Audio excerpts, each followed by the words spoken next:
Today, we're talking about a God who can forgive murder, rape, slavery, and genocide, but absolutely cannot emotionally survive being criticized. That's right, according to the Bible, the unforgivable sin is blasphemy, not violence. And once you actually examine God's emotions in the Old Testament, that should set off every moral alarm you have. Welcome to Secular Strike Back. This is Toothless Grin Kim. Christians love telling us that God is love, not represents love, not values love. No, God is love. Which is fascinating because the same God drowns the planet, commands ethnic cleansing, and punishes curiosity, inherits grudges across generations, and throws divine tantrums when humans don't stroke his ego correctly. So today we're doing something radical. We're applying human moral reasoning to a being who allegedly invented morality. Let's talk about God's character in the Bible and whether the moral logic of the Old Testament actually deserves authority or just blind obedience. So, Christian theology loves this promise. All sins are forgiven if you sincerely repent. And by all sins, they mean murder, rape, slavery, war crimes, and genocide. Forgiveness in the Bible is apparently limitless, unless you do one specific thing: criticize God. According to the New Testament, the unforgivable sin of blasphemy isn't harming others. It's questioning divine authority. So let me get this straight. You can destroy lives and still be redeemed. But if you call God unjust, immoral, or wrong, eternal punishment. That's not mercy. That's emotional fragility with infinite power. And it raises a brutal question about divine justice versus human morality. Why does human justice punish harm, while divine justice punishes dissent? So now let's talk honestly about God's emotions in the Old Testament, because they are aggressively human and not in a good way. This God gets jealous, feels insulted, regrets decisions, explodes in rage, and demands constant validation. A perfect being wouldn't need reassurance. A loving being wouldn't require fear. Yet the Bible portrays a God who reacts to criticism the way dictators do. Not with reflection, but with violence. And this is where the Old Testament contradictions become impossible to ignore.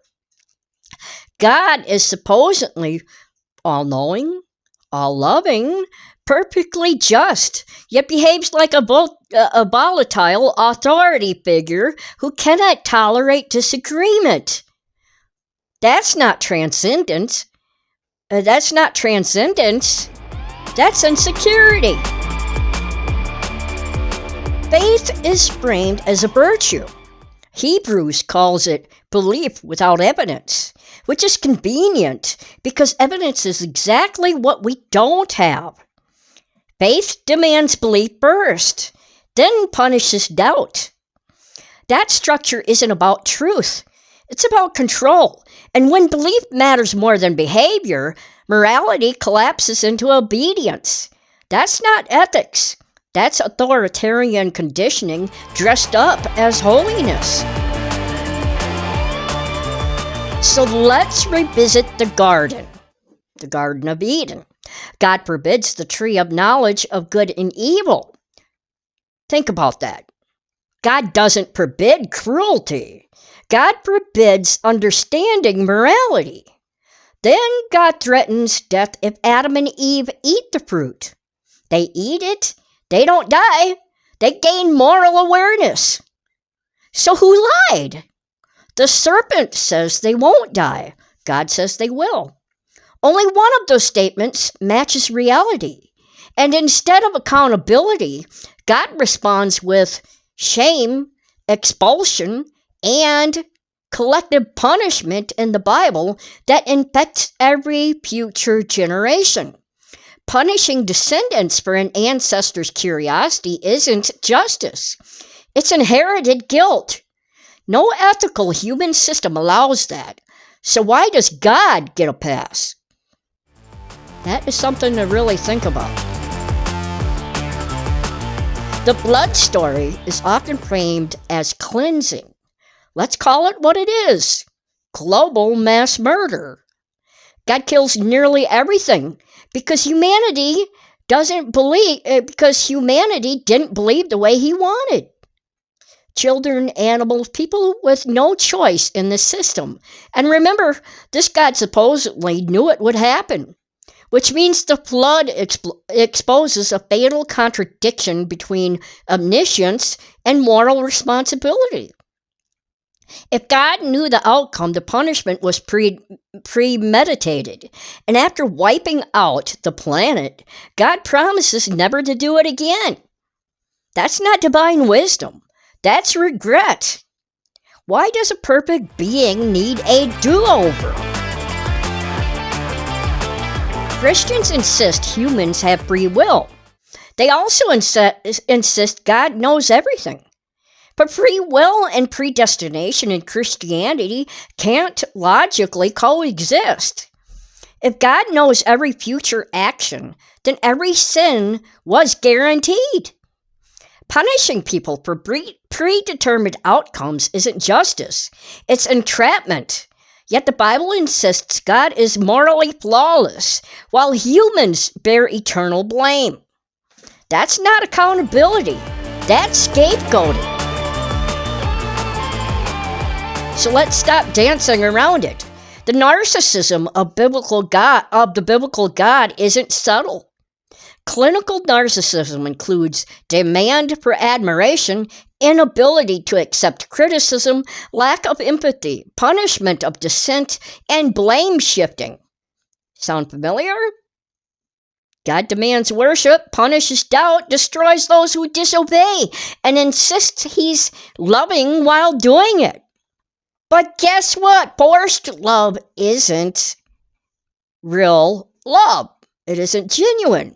Obedience under threat isn't morality.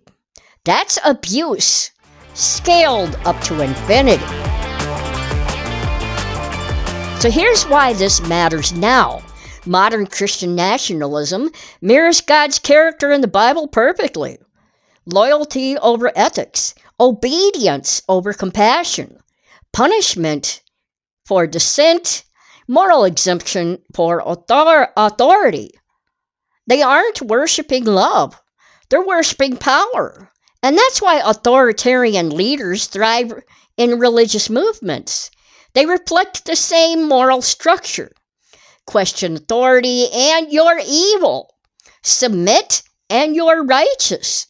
That mindset doesn't create moral people. It creates obedient ones. And here's the uncomfortable truth. A God who needs belief to exist doesn't exist independently of belief. No evidence, no verification, no measurable presence. Just faith maintained by fear.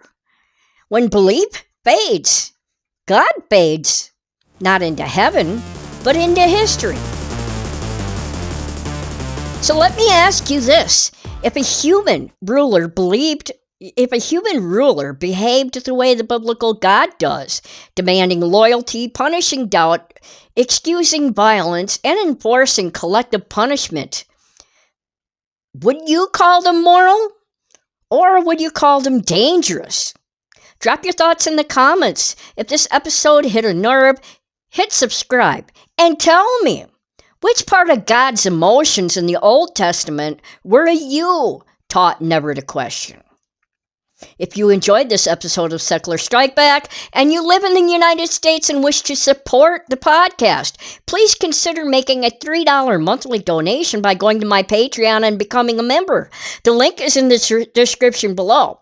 And also, as many of my viewers know, I had cataract surgery in my right eye 2 weeks ago on January 12th. Tomorrow is Monday, January 26th, in which I will have cataract surgery on the left eye.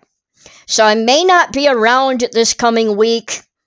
Last time I wasn't around for about a week on YouTube, so I may not be around much this next week.